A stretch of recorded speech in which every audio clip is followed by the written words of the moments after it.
injury news week 9 that you need to know setting your lineups in the fantasy football season. Ezekiel Elliott, he's questionable with the hamstring, and he might not even be able to go. It depends on the pregame warm-ups for Elliott. So if Tony Pollard's out there in your fantasy leagues, go out and get him. He's available in 80% of leagues about. The next injury, Carson, he's out again with the foot, and also is Carlos Hyde with the hamstring. So once again, it's going to be DJ Dallas getting the carries, I would think, in the backfield. Alex Collins, Pete Carroll said might get work, but he was just signed 2 days ago off the practice squad, so I don't see him doing much. The next guy is T.Y. Hilton. He's doubtful with the groin. He was a guy I said you should drop anyway going into the week. So Hilton, no surprise, he's out. It is what it is. No Colt receiver is going to do much anyway versus that Baltimore D. The next guy is Calvin Ridley. He's questionable with the foot injury. He had a bad injury on Thursday night, it looked like, last week. I don't think he's going to play. Kenyon Drake, he's ruled out. It's something we knew that would happen, but he tried playing this week. But I think next week's a possibility for Drake. He's got the ankle also. Chase Edmonds, he's a top 5 option this week at the running back position. The next injury, Brees and Michael Thomas. First with Thomas, he's going to play finally. After being out since week 1, he should have been back in week 5.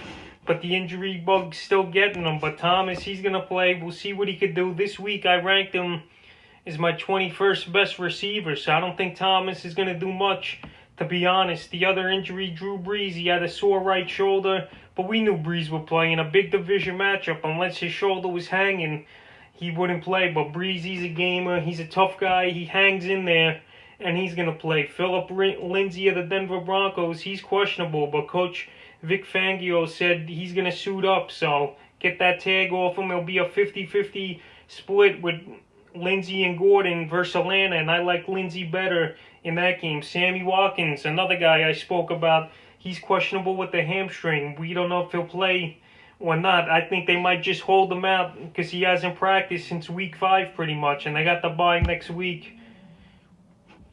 The next injury, Devonta Freeman, he just couldn't suit up all week, and now that ankle injury more serious than we thought after getting ran over on a blocking assignment versus Philly 2 weeks ago. He's going to be out, and if you got Wayne Gorman or if he's out there on your waiver wire and you need a starter, go out there and get him. The next guy's Chris Godwin, who had the fractured finger, and we expected him to come back this week, and that's what he's going to do, Bruce Arians said. It's going to be interesting to see how the Bucs use Godwin, Mike Evans, and newly acquired Antonio Brown. The next injury is Matt Breida. He's out. He was a big pickup this week in many leagues. I got him in a few as well. With the injury to Myles Gaskin, who's out 3 weeks. Breida, who knows how long he's going to be out with the hamstring. And now next man up again, Jordan Howard. He'll probably get the early downs and goal line carries. And Patrick Laird, who's banged up as well with a little ankle injury. He's going to get passing downs, roll and stuff if he plays. Mark Ingram, another week, and he's out again with a high ankle sprain. And we're going to see Gus Edwards and the impressive rookie J.K. Dobbins getting the carries this week. Dobbins outsnapped Edwards 54-26 last week. So Dobbins, he's a good play even in a tough matchup versus Indianapolis. Tremaine Pope, he's out again this week with a concussion. Last week, 3 Charger running backs, they split the carries. Was Kelly, Pope, and Jackson. Kelly, he looked good the first few weeks, but Pope outplayed him this week. He's out with a concussion after taking a vicious hit last week versus the Denver Broncos in the end of that one. But the only running back I'm going to start in this one's Justin Jackson over Kelly this week. Jamison Crowder, he's limited in practice Friday, but I think he'll play Monday night versus the Patriots, because as long as he got a practice in, I think he's going to go. The next guy, Adam Humphries, he had a bad hit where he was almost unconscious last week with a concussion, so I don't think he's playing. He didn't practice all week, so Humphries, he's droppable if you got him.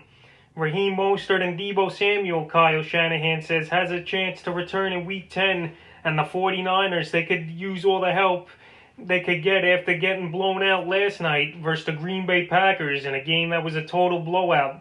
So these guys, Mostert and Samuel, if you held on to them, that won't be bad to get them back next week, and they'll really help your lineup. And also San Francisco. Christian McCaffrey, the limits are off.